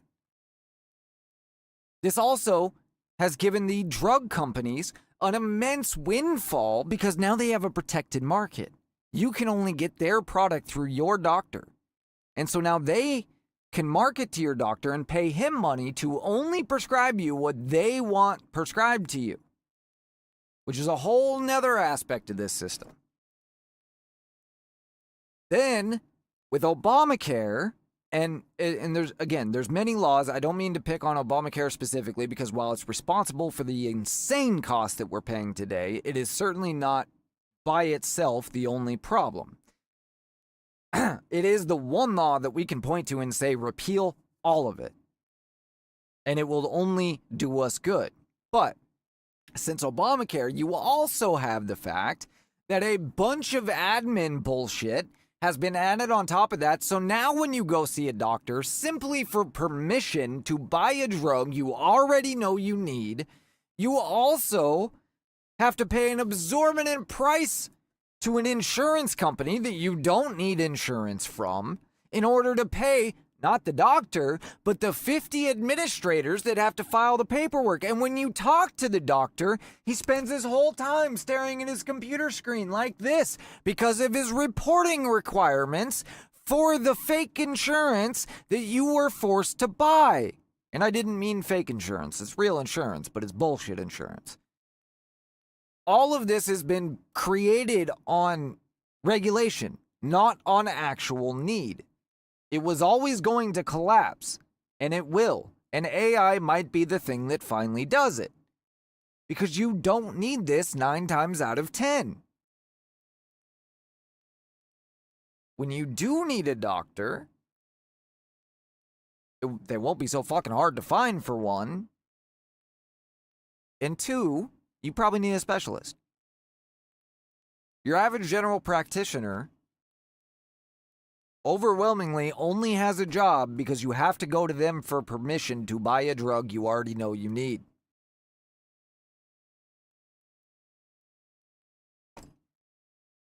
We don't need so many doctors. We don't. And the fact is, we don't have a ton of doctors. What we have is a fuck ton of admin staff. There are more admin staff in the average hospital, just like there's more admin staff in the average school than there are actual doctors or actual teachers. Why? Government regulation and nothing more. reporting requirements for the ACA is why we have more admin staff, and when you pay to go to the doctor, you're paying overwhelmingly for admin staff that don't do a fucking thing for you than you are for the actual doctor.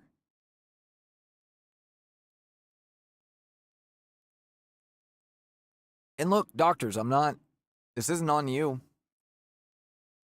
And I understand that just because I know a random stat on the internet, it doesn't mean that I know better what's fucking wrong with me. And a lot of people are going to ignorantly think that they know more. That sucks. The fact is, though, your profession has been built on regulation rather than on need. And that's gonna have to go away because, first of all, the costs are unsustainable. First and foremost. And what happens when the costs are unsustainable? It collapses. Second, we now have this new tool. We've already had, WebMD. Now we have WebMD that's smart enough to filter out the bullshit. Third, we shouldn't need your permission in a free country to go to the pharmacy and buy a drug that we know we need, that we've taken for 20 years. Now, it would still be smart to get your recommendation on which drug to get, for sure. But the fact is, doctors have been over-reliant on drugs for too long because of the way this system is set up. If you go to a doctor and he doesn't first start with what's your diet and exercise routine, then that doctor is just there to sell you pills and nothing more. And that's part of the problem, is we have a lot of useless docs. Sorry, guys. We do. Because you guys are trained on what drugs to sell us and not how to keep us healthy. If we look at a medical book from 1980 versus one today, you think maybe there's some big differences? And yes, we've learned a lot from 1980 to today. But really, we haven't learned that much more about how to be healthy. We've just added new drugs to the course. We've learned a lot about drugs since the 80s. Not really anything new about how to keep an adult healthy. Or a child healthy.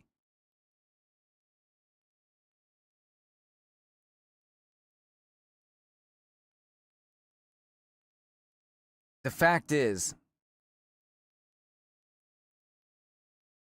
it's not a real market, and therefore it has to come crumbling down. And you can help be a part of that change, even if it puts you out of work, because it's what's best for everybody. Or, more than likely, what's going to happen is we're all just going to wait for it to crash into the wall and be fucked for a while. Just like we're going to do with Social Security and a bunch of other bullshit. Sucks, but unfortunately humans never learn, as the Founding Fathers pointed out in the Declaration of Independence. Unfortunately, dumbasses are more prone to suffering so long as suffering is available. Yes, that's paraphrased. Anyway, let's move on. Let's go to AOC's idiocy today. It took me a minute to realize this video was AOC, and by the way, shout out to this one. She got a follow out of me for this video. But yeah, it took me a minute to realize it was AOC in this video, and if this isn't the most staged bullshit I have ever seen in my life. Good news, you don't have to listen to me complain because this woman does an excellent job of breaking this down. What would you want to make? America has to let people go to the doctor free because in other places they have it free. But when my mom was trying to have a baby, she had to pay $10,000. That's who needs to pay $10,000 to have a baby? Yeah. How much should a baby cost? I'd say $5. Yeah, the baby doesn't cost anything. You're paying the doctor, which, again, we just talked about all the problems with that service, so there's a reason why it's more expensive than it fucking should be. It should be more like $1,500 because you only need him for 10 minutes. But You're not paying for the fucking baby. You're paying for the labor of all the people involved in delivering your goddamn baby. How much do you think an ambulance costs? It would cost free. It should. Do you know how much it costs? It should. Thousands We of should dollars just enslave sometimes. people Isn't and that put them in crazy? ambulances Just to to ride take us in to the the vehicle? hospital. Yeah. What other things do you feel like we should change or make better? Well, we should start using solar. Ooh. Oh my gosh, you guys. This is hilarious. Yes, this kid definitely believed all these things organically. Okay, so if you need to use children to push your policies, you don't have your thinking cap on. And just so you know, back in 2018, I knew AOC. Wow.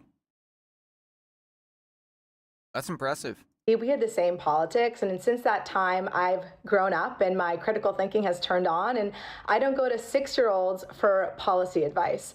But let's go through some of the things that he said.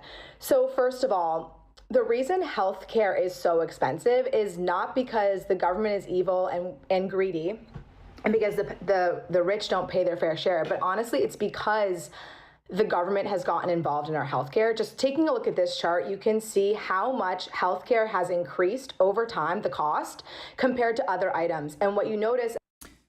Let's just look real quick at the items that are on the red side of this, that have gone up in cost over time versus what has gone down in cost over time. College tuition and hospital services are the top two. College textbooks, number 3. Childcare and nursery school. Medical care services, average hourly wage, housing, food and beverage. Now, on the below line, you have new cars, which is a heavily regulated industry, but despite that, are still able to compete. Household furnishings and operations, unregulated. Clothing, mostly unregulated. Cell phone services, computer software, toys, TVs. Above the inflation chart, the ones that have grown faster, those are all things where the government gets involved. Because when the government gets involved and makes things free, quote unquote, even though we're still paying for it with our taxes, there's no longer the signal from the market of how much things can cost. So when the government knows, when a hospital knows that something's going to be paid for because it will be paid for by the government, they can overcharge for services because the bill is going to be paid by the government anyway. Also, right now, tens of millions of people in America are getting free healthcare, actually 40% of the country. You've got Medicare, which is for 65 and above, and for the disabled people, they get free healthcare. So that's 66 million people, which is 1 in 5 Americans. Then you have Medicaid, which is for low-income individuals, 85 to 90 million people, or 1 in 4 Americans. So we already have free healthcare in this country for so many people who qualify for it and really need it. Like our most needy, you could say, our most vulnerable do get. I agree, and I am okay with having subsidized, maybe not free, except for in the absolute need, healthcare for the poor and for the elderly. 40% of the country needs it? Bullshit. Bullshit. Healthcare. In the United States also, when you want to see a doctor, we have a 2 to 6 week waiting period. In the UK, which has free healthcare, and Canada, which has free healthcare, the average waiting period is 18 weeks, and in Canada, it's... By the way, before she tells you the Canadian number, in the USA, before Obamacare, it was sub 1 week. 25 to 30 weeks. And also you'll hear stories of people saying, I had to wait years to get just a general practitioner because their healthcare is free, but the quality is basically in the toilet because it's not attracting talent. You're basically going to work at the DMV, right? Like when the government takes something over, an industry over, they flop, guys. What does the government run well? Literally nothing, maybe other than the military. They don't run things well. So when you're taking this industry and you say, I want it to be free, and 6-year-olds are saying, free sounds good. Yeah, obviously it sounds good, but we live in the real world. And there's real reasons why things work and don't work. You think she's and when married? you make something free and bring it under the government control, it's going to be more expensive. It's going to be less services, things like wait times. And you have these videos of people I see them all the time of a woman from Canada coming to a U.S. hospital and being shocked. There were no lines. There wasn't peeling paint. Okay, so I'm in an American hospital for the very first time. I'm Canadian, so when I tell you I'm absolutely shocked, I'm making a video. There is nobody in this waiting room. It looks like a 5-star hotel. It's insane. It's crazy. When you walk into a Canadian hospital, the paint is literally peeling off the walls. There are 4,000 people in the waiting room. Everybody is stressed out. Everybody's mad. And then you have another guy I came across recently where he had to move to Texas because his wife had fourth stage cancer, and in Canada they would not treat it, but they offered her MAID, which is the assisted suicide, that state sponsored assisted suicide. 2.5 years since my wife first fled Canada to save her life in the United States from stage 4 ovarian cancer, after the Canadian healthcare system left her to die, where her only option would have been to kill herself on MAID. And so that's what free leads to. Right now the government's going, wait a minute, assisted suicide is actually a lot cheaper than paying to treat your stage 4 cancer. And so he ended up having to move his whole family to Texas to get her treated. And right now in Canada, 5.1% of all Canadians are dying from assisted suicide. There's weird incentives there because it's a free healthcare system to make it less expensive.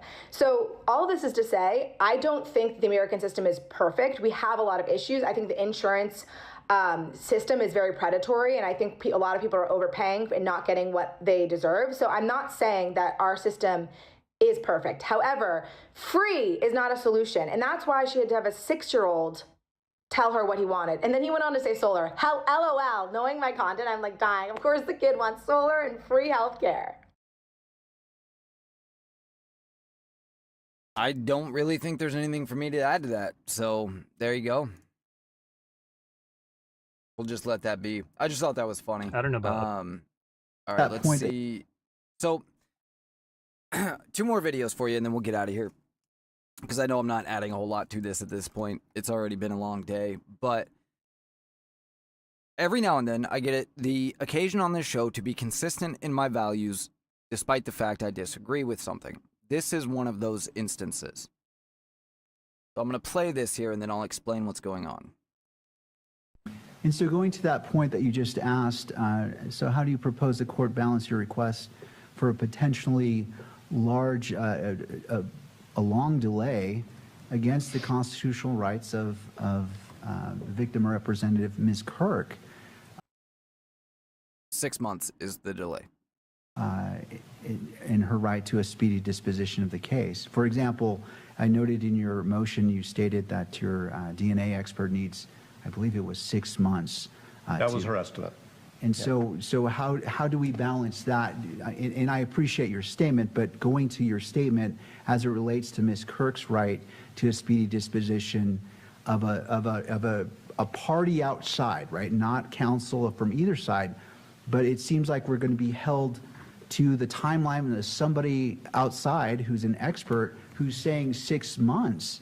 And that concerns the court about that is a potential hang-up of, well, we can't move forward until we comport with their timeline, and that's concerning. So how do we reconcile that? Well, first of all, if the expert needs 6 months, the data files were available in September, which was 6 months ago. And so I actually think, while I will answer the court's question, another important question is, why haven't the FBI and the ATF provided data files that they utilized 6 months ago? And Your Honor can't answer that question, and I can't answer that question, and obviously Mr. McBride can't answer that question. Trying to pass and the so blame. I actually think, and I don't purport to speak for the victim representative, but that's a question that the victim representative should be asking, at least through her counsel, is why haven't the federal law enforcement agencies, which took responsibility for this analysis, provided the data? Not the CVs. I mean, I've actually examined at least one of these FBI forensic examiners in another case. I have her CV. That's not my issue. We cited in our reply brief the cases which show that the victim's right to a speedy trial does not, I'm sorry to use this word in the current environment, but that's the word we use, does not trump, lowercase t, the defendant's constitutional rights. We do not want the victim Such representative TDS, he can't and her even say the family word. to have to wait any longer than we have to wait. But it isn't sufficient for the state to say, we've turned over gigabytes and gigabytes and the defense, doesn't really need to review it before the prelim. That's not, obviously, and the court, I think, tends to agree with what I just said, that doesn't make a lot of sense. So we do respect the concerns of the victim representative and her family, but we can't constitutionally shortcut Mr. Robinson's right to the adequate assistance of counsel. And I think, as we said in our brief, when the state doesn't give us the data that their law enforcement partners have and have had for 6 months, we can't be constitutionally effective.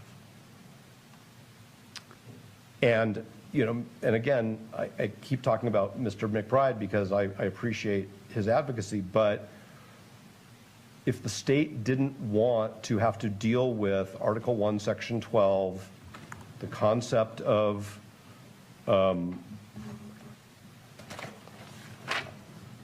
appropriate discovery, this court's need to apply constitutional standards of reliability, Mr. Gray could have presented this case to a grand jury. And instead, what Mr. Gray did was he filed an information with probable cause that relies on multiple Pretty sure I'd have fired my attorney after this. assertions Holy of DNA. shit, get to the point. Okay, so here's the thing.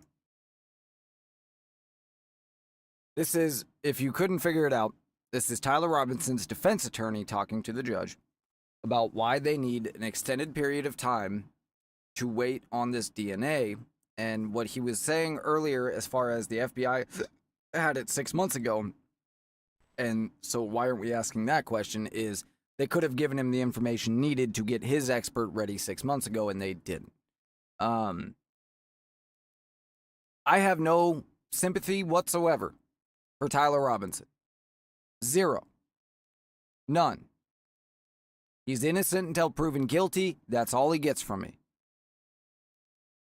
With that said, the court here is asking, why should he get this amount of time to get his facts in order when the victim, he kept saying Miss Kirk, he incorrectly referred to her instead of Mrs. Kirk, has a right to see this case, be concluded in a reasonable amount of time. Now, there's a caveat to this, which I will get to in a minute. So if you're familiar with Utah state law, you might be confused by what I'm going to say. Just hang on a second. Nowhere in our system of law is there victims' rights. There isn't. Now, many states have adopted privileges for specific victims, and that is what it is. And in some cases, that's a good thing. And I'm not necessarily opposed to those privileges, but privileges do not trump rights. They do not supersede rights. And the fact is, the accused, in this case, Tyler Robinson, his rights matter right now more than ever in his life. Your rights matter more than ever if you are ever accused by the federal government. The federal government has everything, every power at its disposal, the most important of which is an unlimited workforce to do as much work as they need to. You don't have that. Even if you're rich, there's still a maximum number of lawyers you can afford to put on the case. Government doesn't have that problem because they're spending our money. And so, while I have zero sympathy for Tyler Robinson, I do think that his lawyer is correct in this case. Erica Kirk's rights or privileges granted by the state of Utah, because apparently there is, in the state of Utah, some sort of victim privilege regarding the speedy disposition of a case, as the judge was referring. They cannot trump Tyler Robinson's right to his defense. And again, the importance of this, fairly minimal. You know, we only care about the outcome of this case more than anything. But it was a unique opportunity to prove consistency on my values, and I wanted to do that. Personal thing. The fact is, despite the fact that I believe Tyler Robinson shot Charlie Kirk, I believe he did it for no legitimate reason whatsoever, and I believe he should rot in hell for it. He has a right to be presumed innocent until proven guilty, and his rights trump the victim's apparent rights in the state of Utah every time.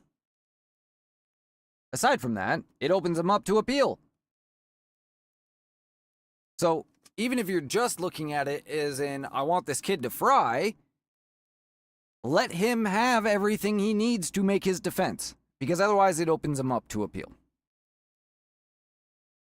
But the fact is, he does have everything he needs. Now, if it was the state asking for 6 months, I'd be wholly against it. It's not. It's the defendant. If that's what's necessary, that's what's necessary. He sits in jail the whole time anyway, so whatever.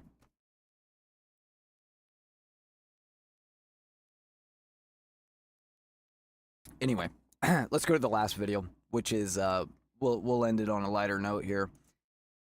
Women and accountability, you know, they never cross, right? Two parallel lines that never converge. This one is an especially egregious case. God, I don't even want to play it. It's so just... Here we go. This is my client, Diana Sanders. She's a nurse from Northern California. She was a passenger on the Carnival Radiance. She was served 15 shots of tequila in about 8 hours. She woke up. 8 hours! First of all, that's only 2 shots an hour. 2 an hour. Not that crazy. Second, notice he doesn't mention anything about, was she served by the same person? Probably not. Not knowing exactly how she got there, at the bottom of the staircase in the crew area. Diana, tell us a little bit about your experience in the case and in the trial. The case, waking up after blacking out and going to the crew and asking them for help and asking them to tell me what happened was extremely frustrating. They gave me conflicting information. They treated me like a criminal. I was very concerned that they wouldn't tell me exactly what happened to me. And so I went to get a lawyer so I could get those tapes and find out what happened, and come to find out they have all the tapes right before, but nothing afterwards, and they will not show us what happened that day. What was it like for you taking on a corporate giant like Carnival? You spent 2 years litigating this case. Yeah, I felt bullied. I felt like everything they did was to either mentally torment me or financially torment me. It was a lot for the last 2 years. And how'd you feel when a Miami jury, it was 8 women from Miami, you're from California, when they returned the verdict in your favor after 5 days, how did that feel? It felt amazing. First of all, I love Miami. I've had a great experience here with all the people, and so I was really happy when I saw the jury as my peers. And I felt like the whole time they saw right through what the defense was trying to do, how they tried to defame my character, things they brought up that had nothing to do with the case. They were just trying to criminalize, bully me, and make me look like a bad human being. It's hard to be because I'm a great person. You are a lovely person. It's been a privilege to represent you. Over-service of alcohol cases are extremely difficult. Passengers have a responsibility to drink responsibly, but cruise lines also have a responsibility to serve responsibly. And I would when sure you serve love to see the somebody who's timestamp on those, visibly so hold on. intoxicated, repeated 1, 2, 3, 4, 5, 6, 7, 8, 9, 10, 11, 12, 13. There's only 14 receipts here. And I'd love to see the timestamps on them. But cruise lines also have a responsibility to serve responsibly. And when you serve somebody who's visibly intoxicated, repeatedly, drink after drink after drink, it can lead to disastrous consequences. Wasn't drink after drink. He said it was over 8 hours. And I'm just thrilled for you that a jury was able to hear the story and to return a verdict in your favor. Justice prevails. And that's the case. My name's Spencer Ehrenfeld. I sue cruise lines like Carnival for a living. Hit the quest button and follow. Oh, so you're a piece of shit. Think. Now, obviously, you didn't hear the whole case. You just heard a snippet. But this is pretty much what the case was about. And again, Diana, thank you for the privilege of being your attorney. Thank you for being my attorney. You're great. Thank you, guys. This is my $300,000 she was awarded. And look, I'm not one to defend the cruise lines. They have their own fucking problems. We all know that. But go fuck yourself, Diana. Straight up.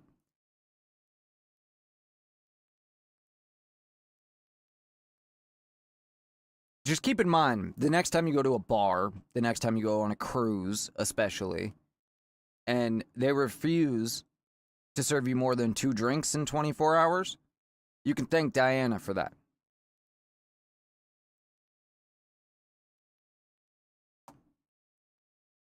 It's your responsibility. It's your fucking responsibility. If you put the fucking drinks in your system, what happens to you? If you drink until you fucking black out, that's your problem. If you make decisions while you're blacked out that you later regret, that's your problem. And just to be clear, I'm not talking about somebody raping you while you're passed out. I'm talking about you agreeing to fuck somebody and not remembering. I'm talking about you falling down some fucking stairs because you're too drunk to stumble back to your cabin. This is what's wrong with America, and this is what's wrong with the American courts, because progressive liberal courts have allowed shit like this to happen. This should have been thrown out before it ever got to a jury, because this was 1,000% personal decision. Again, we're talking about 2 drinks, little less, technically 1.9 drinks an hour, over 8 hours.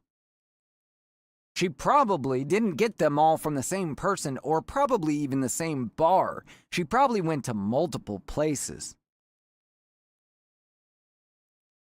And who knows how intoxicated she looked. Keep in mind, you're on a fucking boat, so everybody's stumbling around. But it doesn't matter. You are responsible for your actions. Not the fucking cruise line just because your shisty lawyer thinks he can get some money out of them.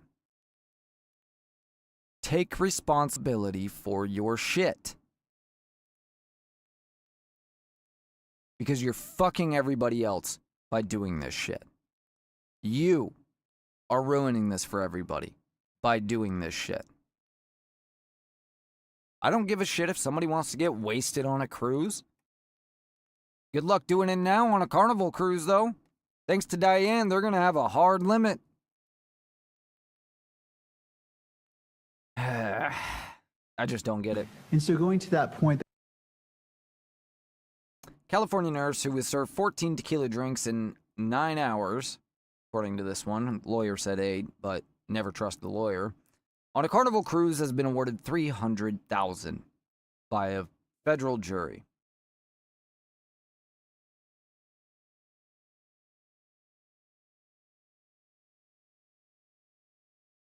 Okay. I was looking for anything else, but there's nothing else on that. All right, guys. Don't forget to check out the show, x.com/JBU_show. Don't forget to check out my co-host, Austin from the Miller Talk podcast, millertalk.substack.com or x.com/millertalk_pod. rumble.com/user/justbetweenus, and you can join the show yourself on Discord. If you go to the Rumble, go to any episode, go to the description of the episode, and click on the Discord link. It will take you right here to this server. And in this server, you can join the conversation with me live. I'll debate you on anything, answer any questions, whatever it is you want to do. Audio or video, doesn't matter. You can do it from your phone. Anytime, except for now, because I'm leaving. But we'll be back tomorrow, Saturday and Sunday, for the last 2 shows of the week, because we are one of the few people that are here with you over the weekend. All right, guys, with that, assuming the music actually starts this time, there it is. My name is Chris, and this has been the JBU Show.